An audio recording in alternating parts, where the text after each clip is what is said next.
Dobrý deň. Dlhé roky počúvam o tom, ako je tu nádherne, ako to má fantastickú atmosféru, celá Belária a prekrásny park v Českom Krumlove.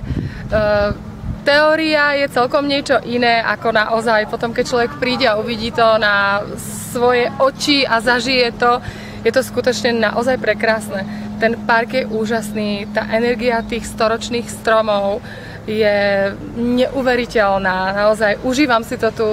Dýcham, chodím, pozerám sa, je tu nádherne. Som veľmi šťastná, že môžem spievať túto produkciu toto leto tu práve v Českom Krumlove. A ja si myslím, že ak človek spieva Rusálku, ak spieva v Rusálke Ježibabu s cudzou kňažnou, tak práve tu to má tú jedinečnú atmosféru, ktorá nikde v divadle na javisku sa nedá zažiť. Takže naozaj veľmi srdečne vás všetkých pozývam. Veľmi srdečne vás všetkých pozývam. Je tu nádherne.